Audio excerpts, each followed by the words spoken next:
ce geste de toi viendra mon secours. Viens semer dans mon âme le grain de l'amour. Je traverse un désert et je meurs de soif. Montre-moi le mystère qui garde la foi. Bonjour, bienvenue à votre émission La Victoire de l'amour en ce beau jeudi 19 décembre 2024. J'espère que vous allez bien chez vous. On rejoint tout de suite pour sa chronique notre ami Martin Larocque et ce sera Victor qui va nous commenter l'Évangile d'aujourd'hui.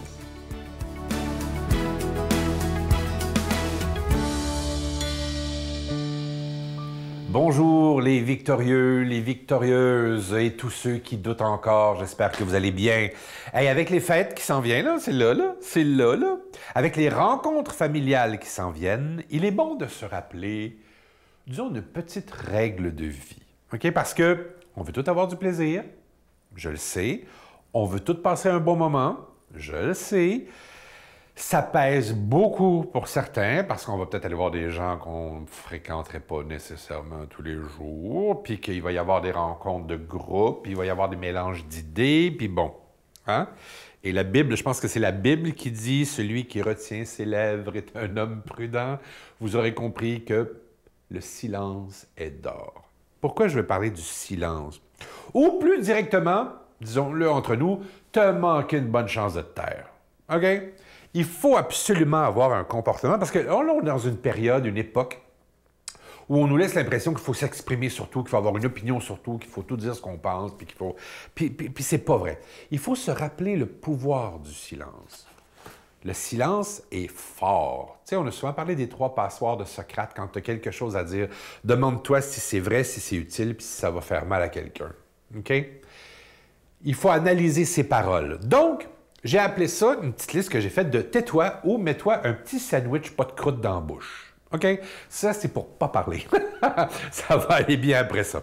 Si tu connais pas l'histoire qui discute autour de la table, si tu connais pas toute l'histoire, implique-toi pas. Parle pas là-dedans. Mets-toi un petit sandwich pas de croûte dans la bouche, même si tu as le goût. Parce que on va tous vivre sur une fausse information. Si tu te contrôles pas, si tu es quelqu'un qui a tendance à vouloir s'impliquer beaucoup puis de pas sentir la vibe dans la chambre, prends un petit sandwich pas de croûte puis mets-toi-les dans la bouche. OK? Si tu es en colère, tu sais, des fois, tu arrives, tu es déjà en schnacker-blacker parce que tu t'en vas dans une gang que tu n'as vraiment pas le goût de voir. C'est le temps des fêtes. Fait que plutôt que d'être en colère ou d'exprimer ta colère, OK? Si tu penses que tes mots peuvent détruire une belle amitié. Tu sais, des fois, là, c'est plus fort que nous, puis on a le goût de dire quelque chose. Ou, si tu veux sauver les bons liens qui existent, tu arrives, puis que tout va bien, les gens vont bien, mais toi, tu as quelque chose en tête, tu sens que si tu le dis, ça va peut-être détruire la vibe. Va chercher un petit sandwich pas de croûte et mange-le. Si tu connais pas le sujet, tais-toi, implique-toi pas. Si durant la soirée, quelqu'un te partage sa petite vulnérabilité, il s'ouvre à toi ou il est fragile. Dis rien. Écoute-le. C'est parce qu'il avait besoin de le dire. Puis pendant ce temps-là, prends-toi 2 petits sandwichs pas de croûte, puis mange-les. OK? Plutôt que de dire « Ah oui, mais moi, tu sais, moi, j'ai souffert plus que toi, là. » Si tu parles justement pour gonfler ton ego, parce que oui, mais moi, puis c'est pas ça la vibe, là, tu sais, c'est comme... Mange un petit sandwich, pas de croûte. Et si tu penses que tu vas trahir la confiance de quelqu'un, genre, tu sais, je devrais pas dire ça, là, mais ça a l'air que, puis la personne n'aimerait pas ça que je le dise, puis que, dis-le pas, tais-toi, prends un petit sandwich, pas de croûte, OK? Tu sais, Noël, là, c'est le temps des réjouissances, c'est pas le temps des vengeances ou de se libérer de toutes sortes d'affaires qui sont pas belles, tu sais. Puis mon souhait pour Noël, je vous souhaite tellement que les petites sandwichs pas de croûte soient bonnes. Joyeux Noël. Notre Père qui es aux cieux, que ton nom soit sanctifié, que ton règne vienne, que ta volonté soit faite sur la terre comme au ciel. Donne-nous aujourd'hui notre pain de ce jour. Pardonne-nous nos offenses, comme nous pardonnons aussi à ceux qui nous ont offensés. Et ne nous laisse pas entrer en tentation, mais délivre-nous du mal, car c'est à toi qu'appartiennent le règne, la puissance et la gloire pour les siècles des siècles. Amen. La Victoire de l'amour vous invite à célébrer 30 ans d'amour au Centre Vidéotron de Québec, le 24 mai 2025, de 13h à 17h.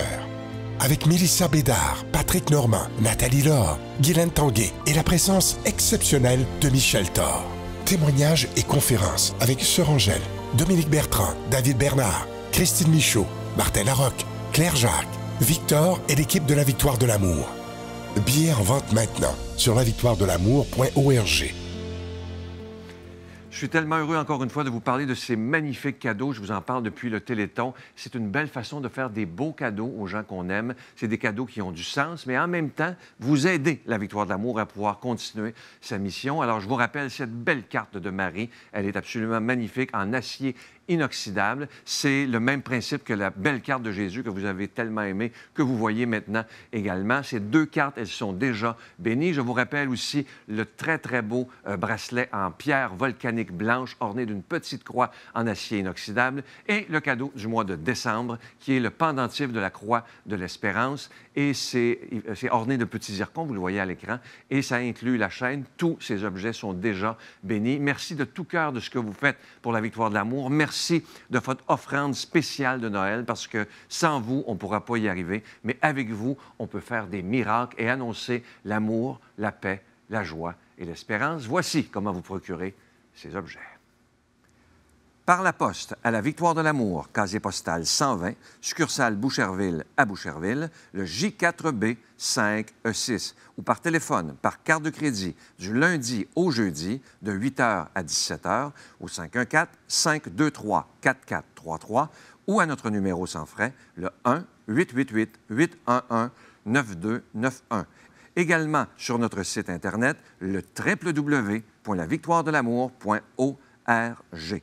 Avec votre don, vous recevrez aussi un reçu pour fin d'impôt. Merci de donner des mains à la Providence. Merci d'investir dans votre foi.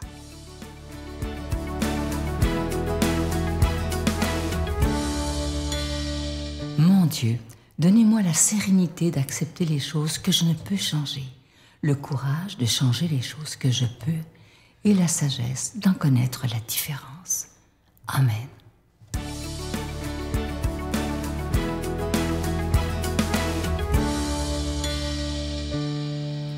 Ce qui m'émerveille dans l'Évangile aujourd'hui, c'est Dieu qui nous donne notre identité. Dans le passage d'Évangile aujourd'hui, il est question de Jean, Jean le Baptiste et son père Zacharie et de la manière dont Jean va naître.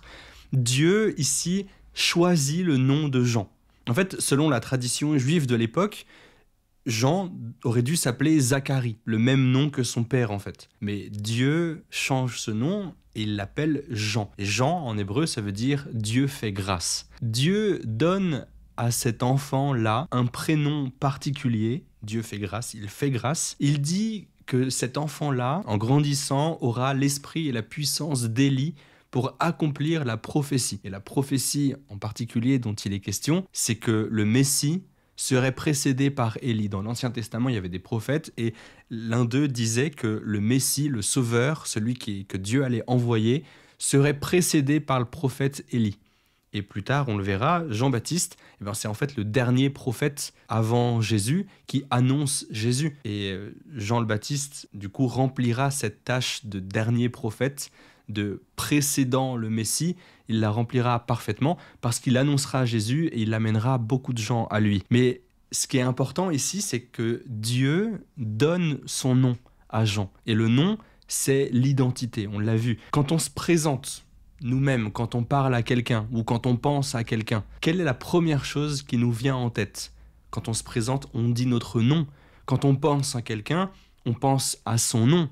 En fait, le nom, c'est le mot qui nous représente, qui symbolise tout notre être en quelque sorte. Évidemment qu'on ne se rapporte pas uniquement à notre prénom, évidemment que derrière il y a tout ce qu'on fait, il y a notre personnalité, il y a notre histoire, il y a nos relations, il y a tout ça, nos actions, oui, mais la première chose qui vient en tête, c'est toujours notre nom. Et c'est aussi par là que Dieu nous connaît. En fait, notre prénom de baptême, c'est le nom par lequel Dieu lui-même nous appelle. Parce que lors de notre baptême, Dieu met un tampon indélébile sur notre âme en disant « Tu es mon enfant bien-aimé et je t'aime ». Le prénom de baptême qu'on a, c'est le prénom par lequel Dieu lui-même nous connaît et nous appelle. Là, Dieu donne son identité à Jean de lui-même.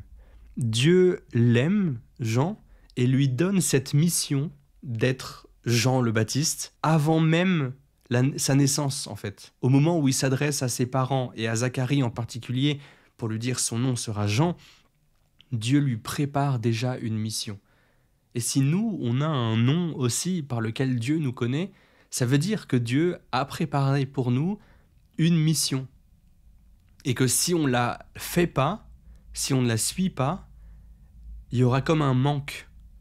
Parce que Dieu nous crée uniques, complètement uniques. Il aurait pu nous créer il y a 500 ans aux Philippines, dans 200 ans au Mexique, en Argentine, en Angleterre, peu importe, mais il nous crée ici et maintenant. Et absolument unique, avec des empreintes digitales uniques, avec des iris dans les yeux uniques, avec un ADN unique. Pourquoi être aussi singulier si ce n'était pas nécessaire ?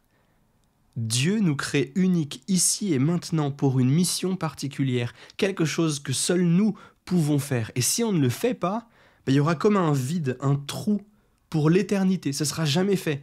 Certes, Dieu s'adapte, il peut préparer d'autres choses, il peut inspirer d'autres gens, mais ce sera toujours autre chose. Ce ne sera pas nous. Nous, on a une mission. Et il nous appartient de la faire, de la remplir en fait, pleinement. Zacharie, il n'a pas reconnu la parole de Dieu. Il n'a pas reconnu directement la mission que Dieu préparait pour Jean. Alors Dieu lui donne le silence pour qu'il médite sur la parole qu'il a entendue. Nous, on a une mission. Comment est-ce qu'on peut la trouver ? Méditons là-dessus. Posons-nous quelques instants tous les jours pour méditer sur ce qui nous arrive, sur notre vie, sur nos choix, nos actions, les événements qui se passent sans qu'on les décide. Qu'est-ce que Dieu met sur notre chemin ? Comment est-ce qu'on peut vivre cette mission, le bien que Dieu nous appelle à faire ? La première mission qu'on a, en fait, c'est d'être saint. Dieu nous veut pour le paradis. Vraiment. Alors comment est-ce qu'on peut vivre pour le paradis dès maintenant ? Comment est-ce qu'on peut être saint ici, maintenant ?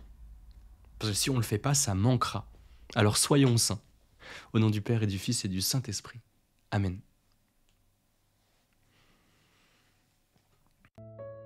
Je vous salue Marie, pleine de grâce. Le Seigneur est avec vous. Vous êtes bénie entre toutes les femmes, et Jésus, le fruit de vos entrailles, est béni. Sainte Marie, Mère de Dieu, priez pour nous pécheurs, maintenant et à l'heure de notre mort. Amen.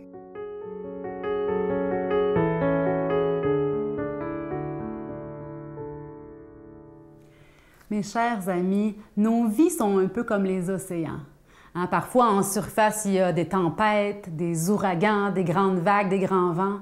Mais au fond de la mer, au fond des océans, c'est toujours tranquille, c'est toujours calme, c'est toujours la grande sérénité, la grande paix. Mais au cœur du brouhaha de notre quotidien, peut-être au cœur de la tempête, si on en traverse une, prenons le temps, occasionnellement, le plus souvent possible même, de descendre dans la profondeur de nos cœurs, là où réside le Dieu de la paix, là où réside la sérénité. Je vous offre encore la carte de la Vierge Marie. Elle s'adresse à nous, elle est tout près de nous, elle nous aime.